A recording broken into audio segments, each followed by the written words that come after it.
ওয়ালাইকুম স্বাগতম প্রত্যেকে। আজকে আমরা এসএসসি বোটানি বইয়ের চতুর্থ অধ্যায় অর্থাৎ অণুজীব বা মাইক্রো অর্গানিজম বা মাইক্রোব নিয়ে কথাবার্তা বলবো।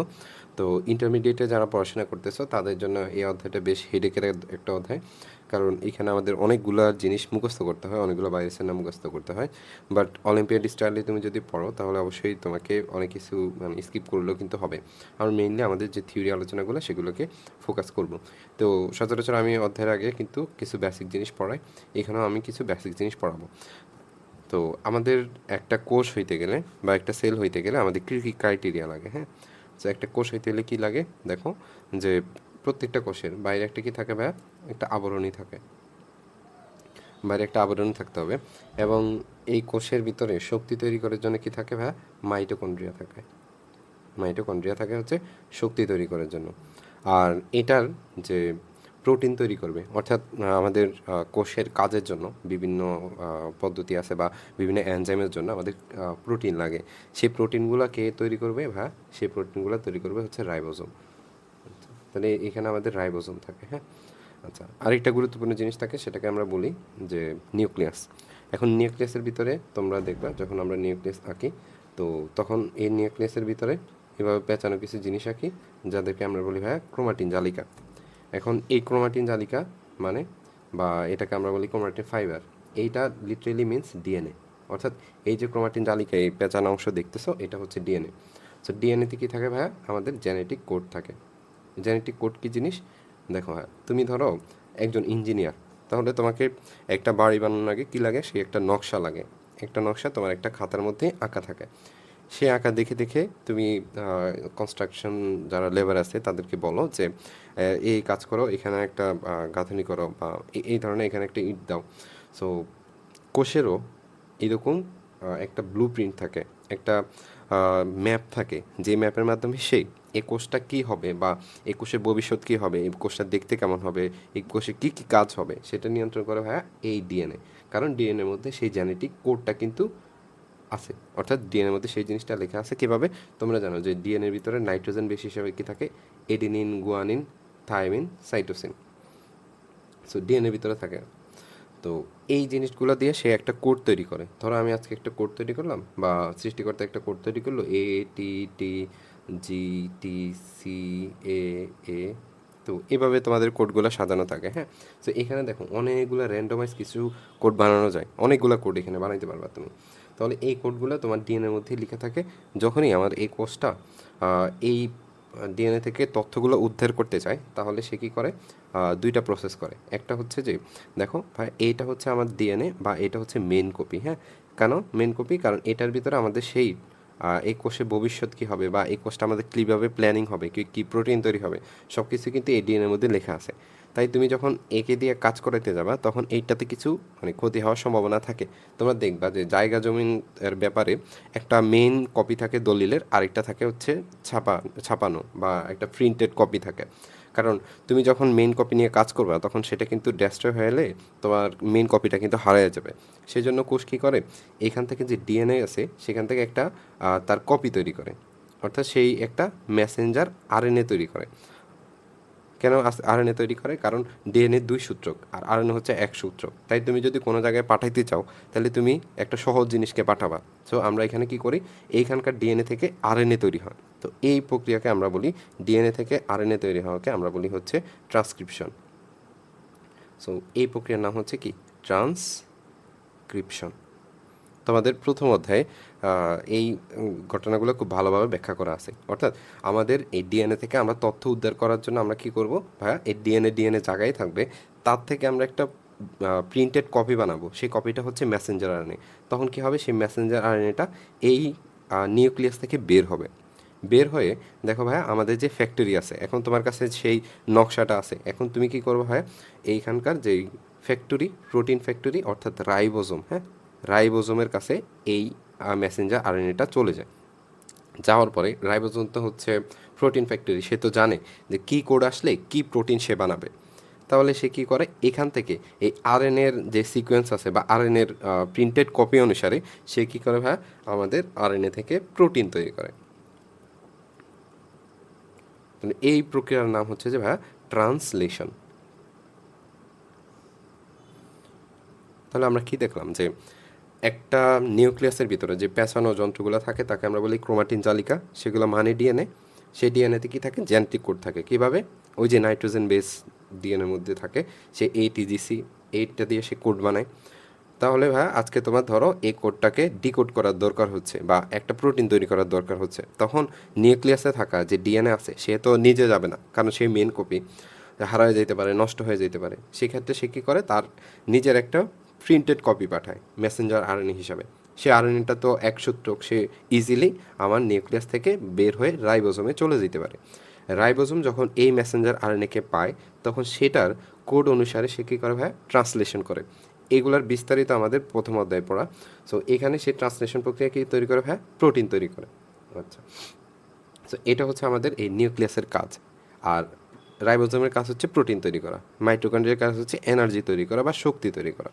আচ্ছা, তো এগুলো হচ্ছে আমাদের বেসিক ক্রাইটেরিয়া। মানে একটা কোষ হইতে গেলে আরও অনেকগুলো অর্গানিক থাকতে হয়, যেমন গলগি বডি থাকতে হয়, তারপরে হচ্ছে লাইসোজোম থাকতে হয়, এইসব আরও অনেকগুলো অর্গানিলি আছে। বাট আমরা এই তিনটাকে কেন বললাম, এখন দেখো বা যে এই তিনটা বলার কিছু কারণ রয়েছে। যে আমাদের যে ভাইরাস আছে, হ্যাঁ, যেহেতু আমরা এখানে অণুজীব পড়বো, এখানে আমরা দুইটা জিনিস পড়বো। একটা পড়বো ভাইয়া ভাইরাস, আর একটা পড়বো ভাইয়া ব্যাকটেরিয়া। তো আমরা দেখব যে ভাইরাস আসলে এই কোষ হওয়ার জন্য তার যে ক্রাইটেরিয়া, সে ভাই কিচ্ছু পূরণ করে নেই। অর্থাৎ সে আইসা জাস্ট এভাবে, যে ধরো তার একটা আবরণী আছে আর ভিতরে ধরো একটা ডিএনএ বা আরএনএ আছে, ধরো এই একটা ডিএনএ তার মধ্যে আছে। সে বললো যে হ্যাঁ, সে আসলো, আসার পরে তুমি কি তাকে কোষের সম্মান দিবা? দিবা না তো, কারণ তার মধ্যে আর কিচ্ছু নেই, জাস্ট একটা আবরণী আছে আর একটা নিউক্লিক অ্যাসিড আছে, মানে ডিএনএ বা আরএনএ কিছু একটা আছে। তো এই জন্য আমরা ভাইরাসকে কি বলি না, কোষ বলি না, ভাইরাসকে বলি আমরা পার্টিকেল বা কণা।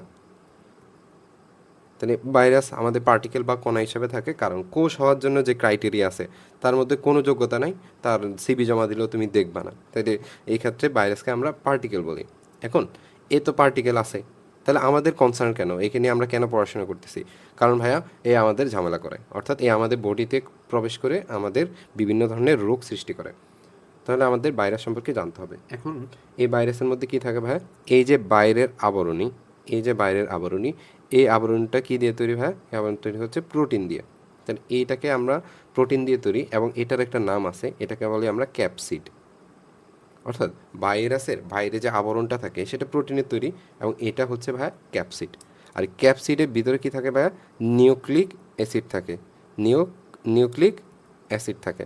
সেই নিউক্লিক অ্যাসিডের মধ্যে তোমরা জানো যে নিউক্লিক অ্যাসিডকে আমরা দুই ভাগে ভাগ করছি, একটা হতে পারে আরএনএ, আরেকটাকে বলি আমরা ডিএনএ। ঠিক আছে, তাহলে কোনো একটা ভাইরাসে তুমি যদি নিউক্লিক অ্যাসিড দেখো, সেখানে সবথেকে বেশি মনে রাখবা যে আইদার আরএনএ থাকতে পারে অথবা ডিএনএ থাকতে পারে। কোনো একটা ভাইরাসে দুইটা কিন্তু একই সাথে থাকবে না, হয় সেখানে আরএনএ থাকবে অথবা সেখানে ডিএনএ থাকবে, আর প্রোটিন হিসাবে ক্যাপসিড থাকবে। ওকে, সো এর বাইরেও কিছু ভাইরাসে দেখা যায় এডিশনাল আরেকটা লেয়ার দেখা যায়। কিছু কিছু ভাইরাস, স্পেসিফিক কিছু ভাইরাস আছে, তাদের ক্ষেত্রে এডিশনাল আরেকটা লেয়ার দেখা যায়, যাকে আমরা বলি হচ্ছে ভাইরাসের এনভেলপ। সে এনভেলপটা কী দিয়ে তৈরি ভাই, এনভেলপটা মেনলি কী দিয়ে তৈরি, লিপিড দিয়ে তৈরি বা লাইপোপ্রোটিন। সো তোমরা এইগুলা কোষ রসায়নে আমি ভালো করে দেখাবো যে এইগুলাকে আমরা বলি লাইপোপ্রোটিন। হ্যাঁ, অর্থাৎ প্রোটিনের সাথে লিপিড আছে। হ্যাঁ, ওকে, সো এই এনভেলপ আছে যেটা, সেটা মেইনলি লিপিড বা লাইপোপ্রোটিন দিয়ে তৈরি। ঠিক আছে, তাহলে যেসব ভাইরাসে এনভেলপ থাকে তাদেরকে আমরা বলি এনভেলপ ভাইরাস, যেদিকে থাকে না তাদের আমরা নন এনভেলপ ভাইরাস বলি। ঠিক আছে, কিন্তু এটা খুব বেশি প্রয়োজনীয় না, আমাদের প্রয়োজনীয় হচ্ছে যে এইটার যে বেসিক স্ট্রাকচার সেটা হচ্ছে একটা ক্যাপসিড থাকবে, সাথে একটা নিউক্লিক অ্যাসিড থাকবে। এখন দেখো ভাই যে এইটাতে কোষের কোনো অস্তিত্ব নাই, অর্থাৎ এদের কোষে যে সুন্দর একটা নিউক্লিয়াস থাকার কথা, মাইটোকন্ড্রিয়া থাকার কথা, রাইবোজোম থাকার কথা, কিচ্ছু নাই। তাহলে ভাইয়া দেখো, একে যদি তুমি এমনিতে ছেড়ে দাও, এ কি বাঁচবে? কখনোই এর বাঁচার মতো কোনো যোগ্যতাই তার মধ্যে নেই। তাই তুমি নর্মালি যখন একটা ভাইরাস বাইরে পড়ে আসে, তখন তুমি দেখবা যে হ্যাঁ, এটার মধ্যে কোনো ধরনের প্রাণ নেই, অর্থাৎ এটা কোনো জৈবিক কার্যাবলী করে না, এর বডিতে কিচ্ছু হয় না, এর জাস্ট একটা পার্টিকেল, একটা ধূলিকণা আকারে সে কিন্তু বাইরে পড়ে থাকে। তার মানে ভাইরাসের কি নেই, দেহের বাইরে ভাইরাসের কোনো জীবন্ত দশা নাই, অর্থাৎ তার মধ্যে কোনো বিক্রিয়া চলে না, তার মধ্যে কোনো শক্তি তৈরি হয় না, কারণ শক্তি তৈরি করা মাইটোকন্ড্রিয়া নাই, তার মধ্যে কোনো প্রোটিন তৈরি করার কারখানা রাইবোজোম নাই, কিচ্ছু নাই। তাহলে সেই যখন বডির বাইরে থাকে, কোনো একটা কোষের বাইরে থাকে, তখন কিন্তু সে কিছুই করতে পারে না। বাট ইন কেস সে যদি একটা পরিবেশ পেয়ে যায়, যে সে কী করলো, ধরো এইটা হচ্ছে তোমার কোষ, এই কোষের ভিতরে সে ভাইরাসটা ঢুকলো, ঢুকার পরে তার ক্যাপসিড আছে, ভিতরে নিউক্লিক অ্যাসিড আছে, তখন সে কী করবে, হ্যাঁ, এই নিউক্লিক অ্যাসিডটাকে বের করবে। বের করে দেখো, এতক্ষণ ভাইয়া এই ভাইরাসের মধ্যে কোনো মাইটোকন্ড্রিয়া, কোনো রাইবোজোম কিচ্ছু ছিল না। এখন তোমার কোষে, তোমার কোষ তো ভালো কোষ, সেখানে তো সব কিছুই রিজার্ভ করা আছে। এই ভাইরাসটা কী করবে, তোমার কোষকে ইউজ করবে, তোমার কোষের এই সব যে রিসোর্স আছে সে কিন্তু এগুলোকে ইউজ করা শুরু করবে। ইউজ করে সে কী করবে, সে নিজের আরেকটা কপি বানায় ফেলবে। কীভাবে কপি বানায় ভাইয়া, দেখো তোমার কোষের মধ্যে কি আছে, এরকম প্রোটিন তৈরি করার ফ্যাক্টরি রাইবোসোম আছে। সে কী করবে ভাইয়া, এই ডিএনএ থেকে এখানে মানে ওই বিভিন্ন প্রক্রিয়া আমরা দেখলাম, এখান থেকে আলটিমেটলি সে প্রোটিন তৈরি করবে। সেই প্রোটিন দিয়ে ভাইয়া সে কী করবে, তার আবরণ যেটা আছে ক্যাপসিড, সেটা তৈরি করে ফেলবে। তারপরে দেখো কোষের ভিতরে আরও অন্যান্য সিস্টেম আছে, সেগুলো দিয়ে সে কিন্তু তার যে নিউক্লিক অ্যাসিড আইদার ডিএনএ বা আরএনএ, সেটাও কিন্তু সে এখান থেকে তৈরি করে ফেলবে। তৈরি করার পরে এখানে ভাইরাস তৈরি হলো। কিন্তু এখানে ঝামেলাটা হচ্ছে যে সে যখন তৈরি করে, তুমি একটা অভুক্ত জিনিস অনেক দিন পর খাবার পেয়েছে, তার কী অবস্থা হবে? সে যখন কোষে প্রবেশ করে তখন সে হাজার হাজার কপি তৈরি করা শুরু করে, অনেক কপি তৈরি করে, মানে এইখানে ভাইরাস, এখানে ভাইরাস, এখানে ভাইরাস, এখানে ভাইরাস, এখানে ভাইরাস, অনেক ভাইরাস। যখন অনেক ভাইরাস তৈরি করে, যখন তারা বের হবে, তখন কি করে, এই কোষের যে এই তোমার যে কোষ, সেই কোষের আবরণী আছে, সেটাকে ভেঙে ছুঁড়ে এই কোষটাকে ভেঙে ফেলে, ভেঙে আবার বের হয়ে যায়। তখনই এটা আমাদের জন্য সমস্যা, তখনই এটা আমরা বলি যে ভাইরাস আমাদের রোগ সৃষ্টি করছে। যে তোমার যখন একটা কোষকে সে ধ্বংস করবে, তখন সে এখান থেকে ভাইরাসগুলো আরেকটা কোষে যাবে, এভাবে কিন্তু রিপিটেড সাইকেলের মধ্যে দিয়ে কিন্তু সে চলতে থাকবে।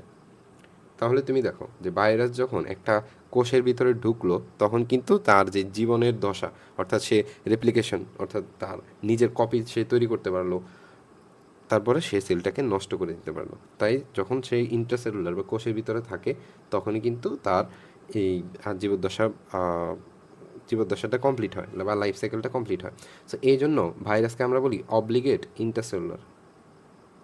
অব্লিগেট কেন ভাইয়া, যে তার মাস্ট এই ইন্ট্রাসেলুলারে থাকতে হবে যদি সে বাঁচতে চায়। আচ্ছা, তাহলে ইন্ট্রাসেলুলারের বাইরে সে যদি থাকে, তাহলে তাকে আমরা একটা পার্টিকেল হিসাবে বলবো, তার মধ্যে কোনো কিছুই থাকবে না। আমরা ফার্দার দেখব। আচ্ছা, তো আমরা ভাইরাসের এখানে অনেক সমালোচনা করে ফেললাম যে ভাইরাস আসলে কিচ্ছু নেই, সে নিজেরটা নিজে খাইতে পারে না, কিছু করতে পারে না, সেই একটা হোস্ট সেলের, যা তুমি মানুষ হইতে পারো, একটা গাছ হইতে পারে, গাছের রোগ হয় ভাইরাস দিয়ে। সো সেখানে তারা ইউজ করে এই কাজগুলো করে। এখন ভাই তুমি যে আমরা যে জিনিসগুলো দেখাইলাম, যে ভাইরাসে একটা ক্যাপসিড থাকে, ভিতরে একটা নিউক্লিক অ্যাসিড থাকে, সেই নিউক্লিক অ্যাসিড আইদার ডিএনএ হইতে পারে বা আরএনএ হইতে পারে। এখন কোনো একটা ভাইরাসে এই ধরনের জিনিস যদি থাকে, তাকে কি আমরা মানে সে কি সবসময় রোগ তৈরি করতে পারবে? অ্যান্সারটি হচ্ছে না, সে চাইলে সবসময় রোগ তৈরি করতে পারে না। কারণ কি, দেখো, ধরো একটা ভাইরাস, হ্যাঁ, তোমার এই কোষ, এটা তোমার কোষ। এখন এই কোষে কি আছে ভাইয়া, প্লাজমা মেমব্রেন আছে।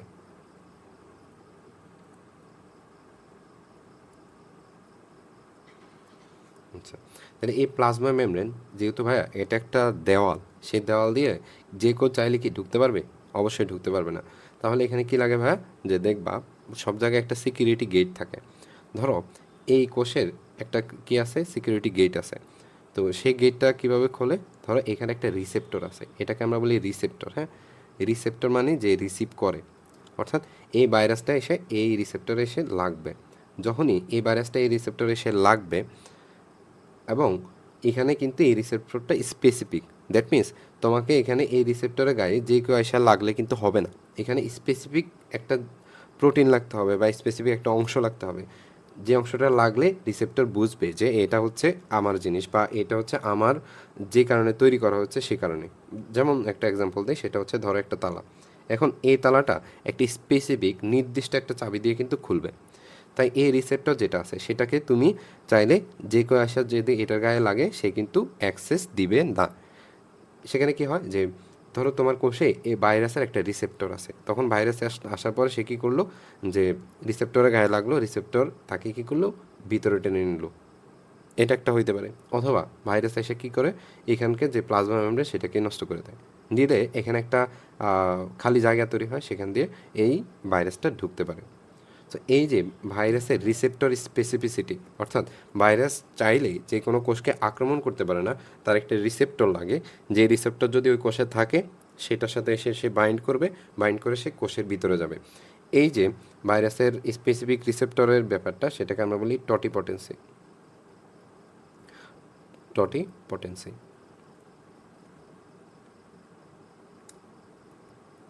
আচ্ছা, দ্যাট মিনস ভাইরাসের বা যে কোনো জিনিসের টটিপটেন্সি মানে কি, যে একটা স্পেসিফিক জিনিস একটা স্পেসিফিক রিসেপ্টরে যায় বাইন্ড করতে পারে। যেমন তোমার কোষে যদি দেখো, ধরো আমাদের যে তোমরা ইনফ্লুয়েঞ্জা ভাইরাসের নাম শুনছো, ঠিক আছে?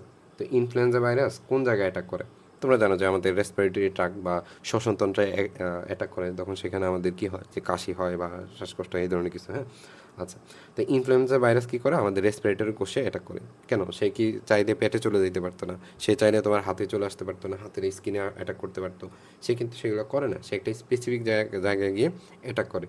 অ্যাটাক করার কারণ কি? কারণ সেই জায়গায় তার জন্য রিসেপ্টর আছে, তাই না?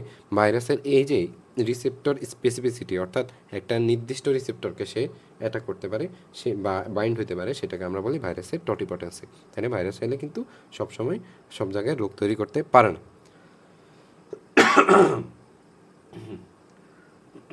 তাহলে দেখো ভাই, যে এখন ভাইরাস রিসেপ্টরের সাথে বাইন্ড করে কোষে ঢুকলো। এখন ভাইরাস তো এমন হইতে পারে যে, ধরো তুমি একটা স্বয়ংসম্পূর্ণ মানুষ, তুমি কোনো কাজ করতেছো না, সারাদিন শুয়ে বসে থাকতেছো, তাহলে ভাইরাসের মধ্যে এরকম কিছু অলস প্রজাতির ভাইরাস আছে, যে যাদের মধ্যে সব কিছুই আছে, কিন্তু ভাই এটা আসলে কোনো কাজের না। তাহলে যদি কাজের না হয়, তখন আমরা কি বলি, যে এই ভাইরাসটাকে তখন আর ভাইরাস বলি না, তখন আমরা বলি নিউক্লিও ক্যাপসিড। নিউক্লিও নিউক্লিও ক্যাপসিড বলি। আচ্ছা, তাহলে এইটাকে নিউক্লিও ক্যাপসিড কেন বলি? কারণ তার যে ভাইরাস হওয়ার যে গুণ, সে ভাইরাস, ঠিক আছে, কিন্তু সে কোনো কাজের না, তখন তুমি ভাইরাসের মর্যাদা দিবা, ঠিক আছে? তাহলে সেক্ষেত্রে তুমি যদি তাকে শুধুমাত্র নিউক্লিক অ্যাসিড বলতে পারবা, যে একটা ক্যাপসিড আছে, ভিতরে নিউক্লিক অ্যাসিড আছে, এর বাইরে তাকে আমি কোনো সম্মান দিব না। যেমন মানুষ জন্মগ্রহণ করলেই মানুষ না, কারণ মানুষের মধ্যে যখন মানবিক গুণাবলী থাকে তখন আমরা তাকে মানুষ বলি। তো ভাইরাস সে এমন, সেই ভাইরাসের মতো থাকবি, তুই রোগ তৈরি করবি। তুই যদি এমনি বসে থাকোস, তাহলে তো তোরে আর ভাইরাস আমরা বলতে পারি না, তখন আমরা বলি যে নিউক্লিক ক্যাপসিড। আর এই ভাইরাসটাই যদি রোগ তৈরি করতে পারে, তখন আমরা তাকে বলি হচ্ছে ভিরিয়ন বলি। কি বলি ভাইয়া? ভিরিয়ন। তাহলে ভিরিয়ন মানে কি? যে একটা ভাইরাস, কমপ্লিটের একটা ভাইরাস, সে এবং রোগ তৈরি করতে পারে। ভিরিয়নের মেন কনসেপ্ট হচ্ছে কি, সে রোগ তৈরি করতে পারে, তার মধ্যে ক্যাপসিড আছে, নিউক্লিক অ্যাসিড আছে, এবং সে রোগ তৈরি করতে পারে, তখন তাকে আমরা ভিরিয়ন বলি। আর শুধুমাত্র যদি একটা গঠন থাকে, আকাম্য একটা গঠন, তাকে আমরা বলি নিউক্লিও ক্যাপসিড। এখন আমরা যে স্ট্রাকচারটা দেখালাম, যে একটা ক্যাপসিড, একটা নিউক্লিক অ্যাসিড, সবসময় কি এভাবে থাকবে? না ভাইয়া, এভাবে থাকবে না। হইতে পারে শুধুমাত্র একটা ডিএনএ আছে বা একটা আরএনএ আছে, হ্যাঁ। তাহলে এই ডিএনএ আছে কিংবা আরএনএ আছে, এই জিনিসটাও আমাদের ভাইরাসের মতো কাজ করতে পারে। কিভাবে পারে?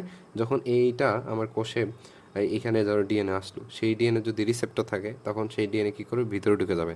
ভিতরে ঢুকলে তার কাজ, এখানে অনেক কিছু তার কাছে অ্যাভেলেবল আছে, তার কাছে রাইবোসোম আছে, তার কাছে সকল কিছু এখানে আছে প্রোটিন তৈরি করার জন্য। তাইলে সে কী করবে হ্যাঁ, বা নিউক্লিক অ্যাসিড তৈরি করার জন্য কী করবে? এ কোষে ঢুকে সে কিন্তু রোগ তৈরি করে ফেলবে, অনেক কপি তৈরি করবে, দেন সে এইখানকার যে ওয়ালটা আছে সেটা ভেঙে বের হয়ে যাবে, অর্থাৎ তোমার কোষ ধ্বংস হয়ে যাচ্ছে, এটাই তো রোগ। আচ্ছা, তো এইটাকে, এই যে আমাদের একটা ডিএনএ বা একটা নিউক্লিক অ্যাসিড দিয়ে, হ্যাঁ, নিউক্লিক অ্যাসিড দিয়ে একটা ভাইরাস তৈরি হলো, তাকে আমরা বলি হচ্ছে ভিরয়েড বলি। কি বলি? ভিরয়েড। তাহলে একটু আগে দেখছি কিন্তু আমরা ভিরিয়ন, হ্যাঁ, ভিরিয়ন কিন্তু সংক্রমণ যুক্ত ভাইরাস, অর্থাৎ যে ভাইরাসটা রোগ তৈরি করতে পারে এবং ভাইরাসটা কমপ্লিট, যে তার ক্যাপসিডও আছে, নিউক্লিক অ্যাসিড আছে। আর ভিরিয়ড হচ্ছে ভাইয়া শুধুমাত্র একটা নিউক্লিক অ্যাসিড, যে নিউক্লিক অ্যাসিডটা কোনো একটা জায়গায় রোগ তৈরি করতে পারে। তাহলে ভিরিয়ড কি ভাইয়া? যে শুধুমাত্র একটা নিউক্লিক অ্যাসিড থাকবে। তাহলে বলো যে নিউক্লিক অ্যাসিড আছে, শুধুমাত্র কি থাকতে পারে? প্রোটিন থাকতে পারে না? তাহলে শুধুমাত্র প্রোটিন ক্যাপসিডটা আছে, আর কিচ্ছু নেই, তখন সেটাকে আমরা বলি প্রিয়ন, হ্যাঁ, এটাকে বলি হচ্ছে প্রিয়ন। তো খুব সুন্দর একটা নাম, যে তার মধ্যে কোনো ধরনের নিউক্লিক অ্যাসিড কিন্তু থাকে না। তাহলে এই ধরনের ভাইরাসকে যদি আমরা দেখি, তখন সেটাকে আমরা বলবো হচ্ছে প্রিয়ন। প্রিয়নও রোগ তৈরি করতে পারে। এবং ইন্টারেস্টিং বিষয় হচ্ছে, এই প্রিয়নটা আসলে কোনো ভাইরাস না। ভাইরাস না মানে কি?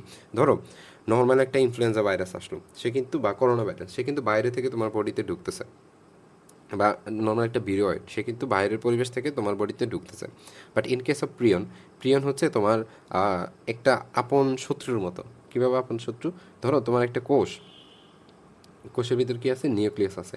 নিউক্লিয়াসের ভিতরে তোমরা জানো যে এখানে ক্রোমাটিন জালিকা আছে। এই ক্রোমাটিন জালিকা মানে কি? এটা হচ্ছে ডিএনএ। তো এই ডিএনএ থেকে যে কোনো একটা ডিএনএ সিকোয়েন্স পরিবর্তন হয়ে গেল, অর্থাৎ তুমি যে কোডটা ছিল জেনেটিক কোড, সেটার মধ্যে কিছু একটা পরিবর্তন হয়ে গেলে ভাইয়া সেখানে কি হবে? যে যা তৈরি হওয়ার কথা তা কিন্তু তৈরি হবে না, অর্থাৎ কিছু মানে ঝামেলা নিয়ে তৈরি হবে, কিছু একটা ভেজাল নিয়ে সে তৈরি হবে। সেই ভেজাল প্রোটিন যেটা আছে সেটা অ্যাকচুয়ালি ভাইয়া এই প্রিয়ন হয়ে যাবে। কারণ নর্মাল প্রোটিন যেটা, সেটা তো ভালো কাজে কাজ করতো, বডিতে বিভিন্ন কাজ করতো। এখন একটা প্রোটিন আসতো, সে একটু ডিফেক্টিভ, মানে তার মধ্যে যে অ্যামাইনো অ্যাসিডের সিকোয়েন্স থাকার দরকার, তার মধ্যে যেভাবে প্রোটিনটা তৈরি হওয়ার কথা সেভাবে তৈরি হয় না। এই যে একটা ডিফেক্টিভ বা একটা স্ট্রাকচারালি অল্টার্ড একটা জিনিস তৈরি হলো, সেই জিনিসটাই তোমার ফ্রিয়ন হিসাবে কাজ করে। অর্থাৎ এটা কিন্তু বাইরে থেকে তোমার বডিতে আসা লাগে না, সেই জিনিসটা কোড করে কি? আমাদের যে নিজস্ব কোষ আছে, সেই কোষের ডিএনএ কিন্তু এই জিনিসটাকে, এই প্রিয়নকে কোড করে। সো এটা আমাদের একদম আপন শত্রুর মতো, যে আমার বডিতেই এটা তৈরি হয় প্রিয়নটা। আচ্ছা, এরপরে আসে ভাইয়া যে আমাদের ভাইরাসের কিছু আলোচনা শেষ, আমরা বই থেকে দেখব, কিন্তু এর সাথে সাথে আমরা একটু ব্যাকটেরিয়া নিয়ে আলোচনা করব। হ্যাঁ, সামান্য কিছু ব্যাকটেরিয়া নিয়ে আলোচনা করব। কেন? কারণ দেখো যে ব্যাকটেরিয়া ভাইরাসের মধ্যে কিচ্ছু ছিল না, জাস্ট একটা ক্যাপসিড ছিল, ভিতরে নিউক্লিক অ্যাসিড ছিল। সো ব্যাকটেরিয়াটা আরেকটু উন্নত। হ্যাঁ, যে কেন উন্নত? কারণ ব্যাকটেরিয়ার চারপাশে একটা কি আছে? এভাবে একটা প্লাজমা মেমব্রেন আছে, প্লাজমা মেমব্রেন আছে। হ্যাঁ, প্লাজমা মেমব্রেন আছে। এর বাইরে ব্যাকটেরিয়ার চারপাশে কি আছে ভাই? আরেকটা লেয়ার আছে, যাকে আমরা বলি হচ্ছে সেল ওয়াল। ব্যাকটেরিয়ার সেল ওয়াল বা কোষ প্রাচীর, ঠিক আছে? অর্থাৎ ডাবল একটা লেয়ার। বাইরেরটাকে আমরা বলি সেল ওয়াল, যেটা শক্ত হয়, আর ভিতরে একটা ফ্লেক্সিবল মানে একটু নরম, সেটা হয় প্লাজমা মেমব্রেন। এর ভিতরে কি থাকে ভাইয়া? এর ভিতরে থাকে এরকম নিউক্লিক অ্যাসিড, যে নিউক্লিক অ্যাসিডটা কী করে ভাইয়া? ছড়ায় ছিটায় থাকে। তোমার কোষে যখন নিউক্লিক অ্যাসিড আমরা আঁকছিলাম, তখন দেখো যে এইখানে আমরা বাইরে একটা সুন্দর আবরণ দিয়েছি, যে প্রত্যেকটা রোমে একটা কি থাকে? সেপারেট কম্পার্টমেন্ট করে থাকে। যেমন মাইটোকন্ড্রিয়ার একটা আবরণ আছে, তোমার রাইবোসোমেও আমার নিজস্ব একটা স্ট্রাকচার আছে। তো এই স্ট্রাকচারটাগুলো খুব সুন্দর করে থাকে, মানে কাভার্ড করে থাকে, একটা প্রাইভেসি থাকে নিউক্লিক অ্যাসিডের, বা ডিএনএ বলো আরএনএ বলো। কিন্তু এই ব্যাকটেরিয়া কোষে এই ধরনের কোনো ধরনের আবরণ কিন্তু নাই।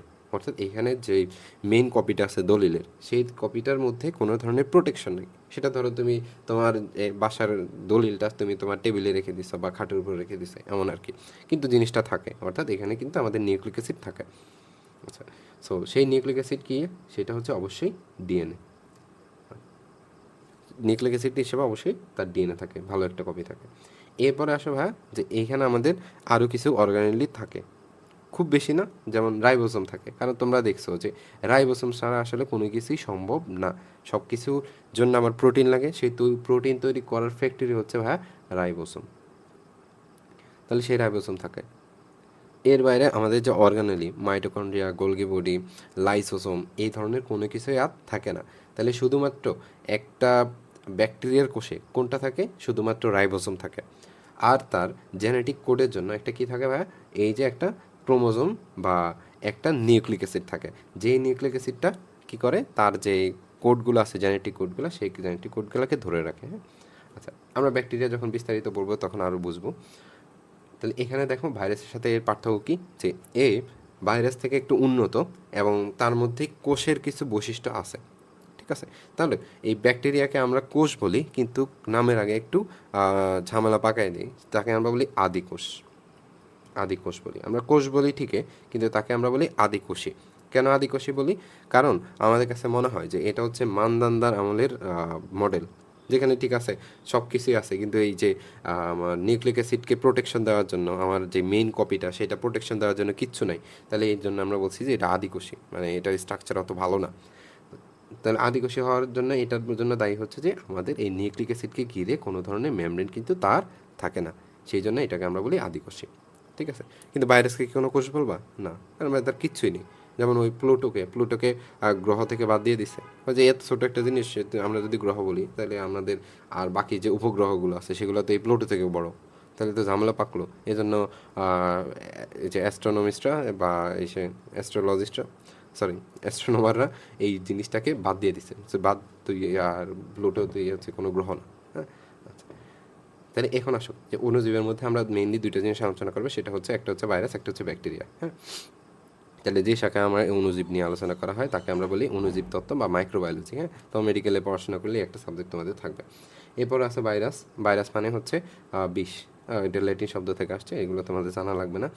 তাহলে ভাইরাসের গঠনে কী কী থাকে আমরা দেখলাম যে একটা নিউক্লিক অ্যাসিড থাকে কেন্দ্রীয় অংশে, আর একটা প্রোটিন আবরণ থাকে, এবং এটা অকোষীয়, কোনো কোষ থাকে না, এবং এটা অনেক ছোট।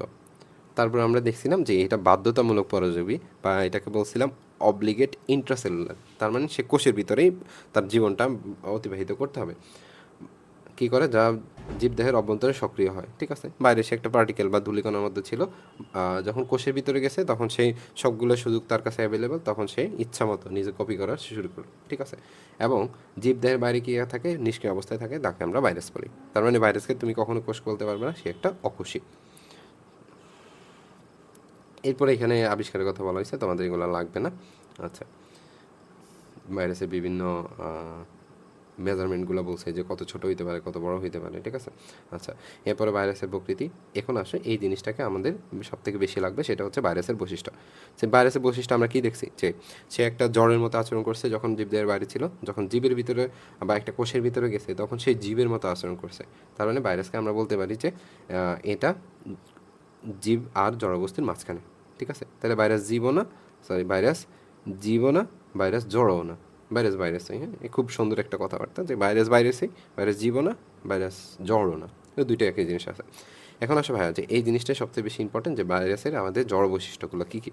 আচ্ছা, এই জড় বৈশিষ্ট্যগুলোর মধ্যে দেখো তার মধ্যে কিছুই থাকে না, তার মানে তুমি এক কথায় বলতে গেলে কিচ্ছু থাকে না। তোমার এই নামগুলো তো আর দরকার না যে কী কী থাকে না, কিচ্ছু থাকে না। তুমি বলবা যে নিউক্লিক অ্যাসিড আর ক্যাপসিড ছাড়া কিচ্ছু থাকে না। তার মানে মাইটোকন্ড্রিয়া, কোষপ্রাচীর, রাইবোজোম, মাইটোকন্ড্রিয়া এসব থাকার কোনো কোশ্চেনে আসে না। যেমন ওই তোমাদের একটা ইসে আছে, গদ্য আছে ইন্টারমিডিয়েটে, ওই রোকেয়া শাকাত হোসেনের, যে পাছায় জোটে না তাই না, এরকম আর কি, যে তার নিজের কিছুই নাই, যে তোমার এখানে আলাদা করে নাম পড়ার কোনো কিছুই আসে না। হ্যাঁ, আচ্ছা, এরপর দেখো এই যে নিজস্ব কোনো বিপাকী এনজাইম নেই, তার মানে কিচ্ছু নেই, খাদ্য গ্রহণ করে না, পুষ্টিক্রিয়াও নেই, কিচ্ছু নেই, কারণ তাদের তো দরকারই হয় না। তারা কারটা ইউজ করে, ওই তুমি যে কোষে ঢুকতেছে সেই কোষেরটা ইউজ করে, তাহলে তার তো নিজেরা কিছু দরকার নেই।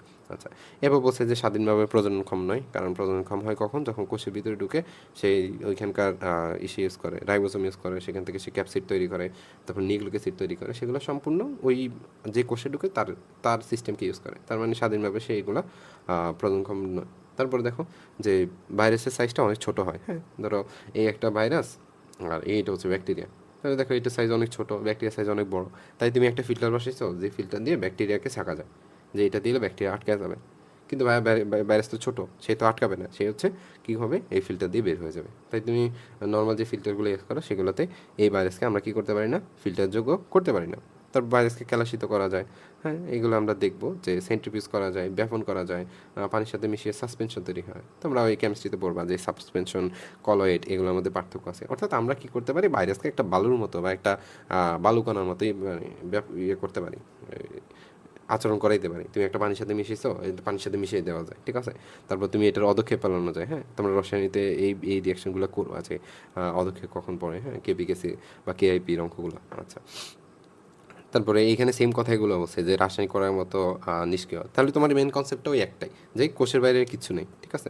আচ্ছা, এরপরে আসুন যে অ্যান্টিবায়োটিক এদের দেহে কোনোরূপ প্রতিক্রিয়া সৃষ্টি করতে পারে না, স্বাভাবিক। অ্যান্টিবায়োটিক মানে কি, এই অ্যান্টি মানে হচ্ছে মানে এটা হচ্ছে বিপরীত, আর বায়োটিক মানে হচ্ছে ব্যাকটেরিয়া। তারপরে অ্যান্টিবায়োটিক মানে যে জিনিসটা ব্যাকটেরিয়াকে মারে। এখন যে জিনিস ব্যাকটেরিয়াকে মারে সেই জিনিস কি তোমার এই ভাইরাসকে মারতে পারবে, পারবে না তো। ধরো আমরা যে ড্রাগগুলো ইউজ করি, ওষুধগুলো ইউজ করি মানুষের ট্রিটমেন্ট করার জন্য, ধরো আমরা এই যে ব্যাকটেরিয়ার ক্ষেত্রে কী কী দেখছি, ধরো এখানে কী কী ছিল, ব্যাকটেরিয়ার প্লাজমা মেমব্রেন ছিল, আর কি ছিল, সেল ওয়াল ছিল। এখন ধরো আমি একটা ওষুধ দিলাম, তোমরা পেনিসিলিনের নাম শুনবা। হ্যাঁ, পেনিসিলিন। এই পেনিসিলিন ওষুধটা কী করে হয়, এইটা যে কোষ প্রাচীর আছে বা সেল ওয়াল আছে, সেই সেল ওয়ালকে ভেঙে দেয়। তাহলে তুমি দেখো যে একটা লেয়ারকে যখন ভেঙে দেয় তখন কিন্তু এই পুরো স্ট্রাকচারটাই ভেঙে পড়ে, পুরো ব্যাকটেরিয়াটাই মানে নষ্ট হয়ে যায়। তাহলে এই পেনিসিলিন কী করে, তার সেল ওয়ালকে ভাঙে। এখন তুমি বলো পেনিসিলিন ওষুধ খাইছো, ভাইরাসের কি সেল ওয়াল আছে, নাই তো। তোমার বডির কি সেল ওয়াল আছে, নাই। তাহলে তুমি অ্যান্টিবায়োটিক খেলে শুধুমাত্র ব্যাকটেরিয়া মরবে, আর কিচ্ছু মরবে না। কারণ এই সেল ওয়াল এখানে পেপটাইডোগ্লাইকেন থাকে, এই সেল ওয়াল তার কারণে শুধুমাত্র ব্যাকটেরিয়ার আছে। তার মানে এই অ্যান্টিবায়োটিক দিয়ে শুধুমাত্র তুমি ব্যাকটেরিয়াকে মারতে পারবা, কোনো ধরনের ভাইরাসকে কিন্তু মারতে পারবা না, কারণ ভাইরাসের তো সেল ওয়ালই নেই। তাহলে এই পেনিসিলিন যায় কারে নষ্ট করবে? তোমার বডি তো সেল ওয়াল নেই, তাহলে পেনিসিলিন যায় তোমার বডি তো নষ্ট করে না। তাই অ্যান্টিবায়োটিক খালি কি হয়, শুধুমাত্র ওই যে ব্যাকটেরিয়াটা আছে ওইটা মরে, ভাইরাস কিন্তু মরে না, তোমার কোষেরও কিছু হয় না। আচ্ছা, এরপরে দেখো ভাইরাসের জীবী বৈশিষ্ট্য। এই যে যখন সেই কোষের ভিতরে গেল তখনই তার হচ্ছে এই ক্ষমতা দেখানো শুরু করলো। সে কী করে? এই সংখ্যা বৃদ্ধি করে, সেখানে দেখছে অনেক বেশি মাল্টিপ্লিকেশন করে বা নাম্বার তৈরি করতে পারে। আচ্ছা, এবং নতুন যে ভাইরাস তৈরি হয় সেটা আগের ভাইরাসের মতো, কারণ তার মধ্যে ওই যে ডিএনএ আছে, ডিএনএর মধ্যে সেই কোডগুলো লেখা আছে যে কোথায় কোন ক্যাপসিডটা বসবে, কোথায় কী তৈরি হবে, এইগুলো সুন্দর করে লেখা আছে। তাই তার যে কপিটা হবে সেটা হুবহু মানে আগের মতোই হবে। সো এটা কী করে বৈশিষ্ট্য বজায় থাকে, তার অনুরূপ ভাইরাস সৃষ্টি করতে পারে। ঠিক আছে, তারপরে এটাতে ডিএনএ বা আরএনএ থাকে, তাহলে বুঝো যে এখানে হয় ডিএনএ থাকবে বা আরএনএ থাকবে, দুইটা কিন্তু একসাথে থাকে না। আচ্ছা, তাহলে এরপর বলছি যে বাধ্যতামূলক পরজীবী এগুলো বলছি, বা এরপর আসছে ভাইরাসের মিউটেশন। এই মিউটেশনটা খুবই দরকার আমাদের, মিউটেশনটা খুবই দরকার। তোমরা করোনার সময় এই নামটা শুনেছো যে ভাইরাসটা মিউটেশন হয়ে গেছে। মিউটেশন জিনিসটা কি দেখো, ধরো ভাই যে কোনো একটা ভাইরাসের সিকোয়েন্স, এই যে ধরো এই ডিএনএর মধ্যে একটা সিকোয়েন্স আছে, কারণ এটিজি সিজিসি সিসিএ এভাবে একটা সিকোয়েন্স আছে। এখন কোনো একটা সিকোয়েন্স যদি চেঞ্জ হয়ে যায়, ধরো ভাই তুমি একটা ওষুধ আবিষ্কার করলাম, সেই ওষুধটা কী করবে, এই ভাইরাসকে মেরে ফেলবে। কিন্তু দেখো যে যদি এই ভাইরাসটা সিকোয়েন্সটা পরিবর্তন করে, তখন কিন্তু ভাইরাসের যে আচরণ, ভাইরাসের যে গঠন, সব কিছু কিন্তু পরিবর্তন হয়ে যাবে। কারণ সব কিছুই তো এই ইসের উপর নির্ভর করে। হ্যাঁ, ধরো মানুষের মাথা যদি নিচের দিকে থাকে, হ্যাঁ, পা যদি উপরের দিকে থাকে, ধরো হাতের জায়গায় পা বসলো, পায়ের জায়গায় হাত বসলো, তাহলে কি ওটা কি মানুষ হবে? হবে না তো। তো ইমিটেশন জিনিসটা এমন যে যে জিনিসটা যেখানে থাকার কথা সেই জিনিসটা সেখানে থাকতেছে না, নতুন করে একটা গঠন তৈরি হচ্ছে। তার মানে তোমার ক্ষেত্রে এই জিনিসটা এখন নতুন হয়ে যাবে। এবং তুমি করোনার সময় দেখেছো যে নতুন ভ্যারিয়েন্টের ভাইরাসগুলোকে আমরা চিনতেছি না, বা সেগুলো ট্রিটমেন্ট কী হবে সেগুলো বুঝতে কষ্ট হচ্ছে, বা আগে যে ভ্যাকসিনটা কাজ করতো এখন সেই ভ্যাকসিন কাজ করতেছে না। কারণ ভাইয়া মিউটেশন মানে এখানকার ডিএনএতে কোনো একটা যদি পরিবর্তন হয়, তখন কিন্তু তার আচরণ সব কিছুই পরিবর্তন হয়ে যাবে। সেই জিনিসটাকে আমরা বলি মিউটেশন। ঠিক আছে, তাহলে এখানে বিভিন্ন ধরনের মিউটেশন তৈরি হয়, যার কারণে বিভিন্ন ধরনের প্রকরণ তৈরি হয়। হ্যাঁ, আমরা সেরোটাইপ বলি, ভাইরাসের বা ব্যাকটেরিয়া সেরোটাইপ তৈরি হয়। সো একটা সেরোটাইপ যেই ধরনের আচরণ করবে, বাকি সেরোটাইপ সেম ধরনের আচরণ করবে না। কারণ তুমি নিজেই দেখো যে মানুষ সবাই কিন্তু সেম না। তাহলে ভাইরাস কিন্তু, ধরো ইনফ্লুয়েঞ্জা ভাইরাস, এখন সব ইনফ্লুয়েঞ্জা ভাইরাস কিন্তু সেম ধরনের আচরণ করবে না। সব ডেঙ্গু ভাইরাস কিন্তু সেম ধরনের আচরণ করবে না। কারণ ডেঙ্গু ভাইরাসের মধ্যেও আবার কিন্তু এই মিউটেশনের কারণে ভাগ হয়ে যায়, যে একটার মধ্যে ডিএনএ যে সিকোয়েন্স থাকে, আরেকটার মধ্যে সে সেম ডিএনএ সিকোয়েন্স নাও থাকতে পারে। তখন তার আচরণ হইতে, রোগ তৈরি করার প্যাটার্ন হইতে সব কিছু কিন্তু চেঞ্জ হয়ে যায়। এই জিনিসটা হচ্ছে ভাইরাসে কিন্তু গঠন হওয়া সম্ভব, এবং এটা ভাইরাসে খুব র্যাপিডলি ঘটে।